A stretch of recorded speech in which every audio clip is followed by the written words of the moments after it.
Assalamualaikum Ustaz. Waalaikumsalam warahmatullahi wabarakatuh.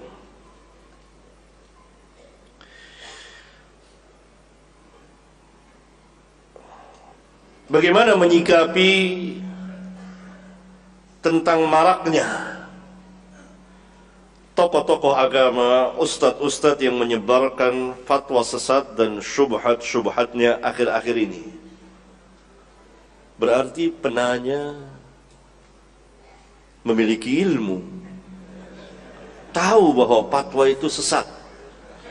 Sebab kalau tidak tahu, tidak mungkin dia mengatakan fatwa itu sesat. Ini tanggung jawab penanya tentunya. Dia tahu bahwa fatwa itu sesat, bagaimana menyikapinya? Ia jelas tinggalkan, jauhi. Jangan dihiraukan, sibukkan diri dengan ilmu dan amal, bukan dengan hal-hal yang lain yang dipenuhi dengan syubhat, kerancuan, yang membuat arah kita tidak jelas, yang membuat kita bertengkar, yang membuat kita bercerai-berai. Hilanglah kemaslahatan yang besar, karena Islam ini datang untuk kemaslahatan umat manusia, bukan hal tetek bengek yang kecil-kecil. Tahu nggak tetek bengek? Bahasa mana tuh?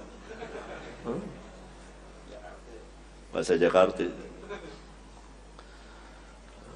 Sibukkan diri dengan ilmu dan amal, dan ini maslahat besar. Ajak diri kita, ajak keluarga kita, anak istri kita. Ketika orang-orang sibuk dengan dunia, salah seorang imam ahlul hadis saat itu berkata kepada murid-muridnya, di antara muridnya adalah Al-Imam Al-Bukhari. Saya berharap, kata imam besar ini, antumlah yang masuk ke dalam hadis ini. Taifah mansurah. Taifah mansurah, golongan yang selalu mendapat pertolongan Allah. Ma'ruf hadisnya, mutawatir. Kenapa? Karena para pedagang sibuk dengan dagangannya, para raja sibuk dengan pemerintahannya, ini sibuk dengan ini sibuk dengan ini. Begitulah beliau mengatakan, tapi kamu sibuk menghidupkan sunnah nabimu. Semua orang sibuk dengan pekerjaannya, kamu sibuk menghidupkan sunnah nabimu. Belajar. Maka saya berharap antumlah yang masuk ke dalam hadis ini, Taifah mansurah. Dan benar terbukti, Al-Imam Al-Bukhari dan kawan-kawannya masuk ke dalam Taifah mansurah, menulis kitab sampai hari ini, dan seterusnya terkenal dengan Sahih Bukhari, menghidupkan sunnah Nabi yang mulia alaihi salatu wassalam. Berarti jangan sibukkan dengan fatwa-fatwa ini yang membuat kerancuan, yang membuat selalu antum bertanya-tanya, tidak pernah ada selesainya, tidak pernah ada tepiannya, seolah-olah antum terombang-ambing di ombak yang besar. Kapan antum sampai ke pantai?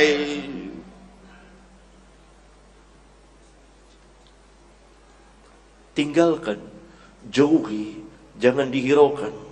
Tutup telinga antum, hadapkan diri antum pada ilmu dan amal.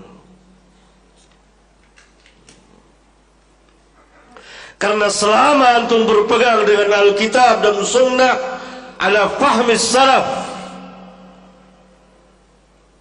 insya Allah tidak akan memudaratkan antum.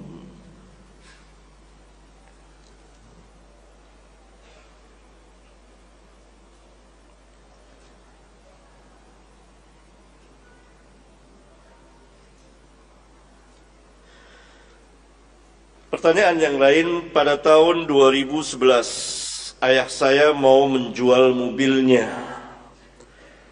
Berhubung belum laku, adik ayah saya menanyakan ke ayah saya apa bisa dia membeli mobilnya tetapi dengan cara mengkredit cicil.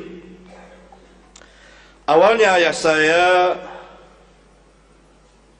menolak, tetapi berhubung ingin membantu adiknya, akhirnya beliau setuju. Tetapi tidak ada bunga pada transaksi ini. Hukumnya, apa hukumnya Pak Ustadz? Apa hukumnya? Boleh nggak? Boleh, kan kredit. Tidak ada dua harga. Yang kita bicarakan tadi, yang disebarkan oleh Yahud, salah satu sistem ribawiyah yang mereka kembangkan di dunia demi kepentingan mereka dan untuk menguasai perekonomian negeri-negeri, mereka tegakkan sistem kredit dengan dua harga, sehingga manusia terlibat hutang terus. Cash sekian, kontan 1.000, mau kontan 1.000, mau kredit 1.500. Sekarang aneh, saya datang ke tempat perumahan, mulai, Pak, kredit Pak, cash, hah, cash, gitu. Mau mobil, cash, cash, kaget dia. Kok ada orang mau beli cash? Malah yang kredit dikasih diskon lebih besar. Keanehan. Terjadi kerusakan perekonomian, kerusakan muamalat disebabkan ini. Itulah pelanggaran besar-besaran terhadap hadis Rasulullah SAW. Kalau antum tanya bagaimana dengan fatwa atau sebagian ulama membolehkan, itu ijtihad. Salah jelas, nggak apa-apa. Para ulama berijtihad, ada yang benar, ada yang salah. Yang kita ikutin nas. Ada yang mengatakan ini kan khilaf. Khilaf itu dalil atau bukan? Bukan. Kalau setiap masalah dikatakan ini khilaf, jangan ini, bisa tidak antum beragama? Nggak bisa. Nanti semuanya khilaf.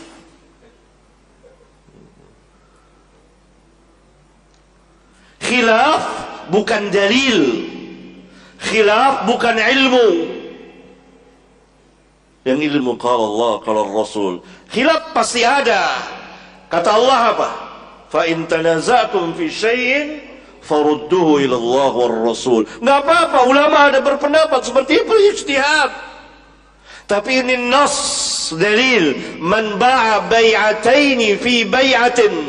Tegas, jelas, terang, nyata, tidak bisa ditafsirkan yang lain kecuali dengan jalan takalluf, membebani diri sendiri.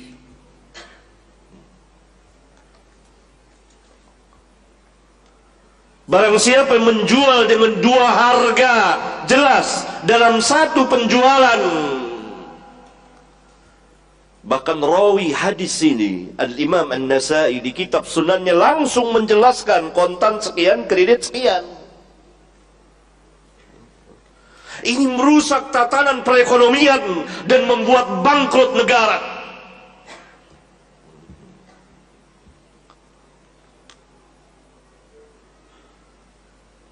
Antum beli rumah, beli mobil, bukan punya antum. Sertifikatnya udah dikasih belum? Belum. Kalau belum lunas belum? BPKB? Belum. Antum pakai mobil ngutang. Jadi nggak bisa ada kebanggaan. Anak antum, ayah saya punya mobil, ngutang. Anak yang lain bisa, abah antum ngutang.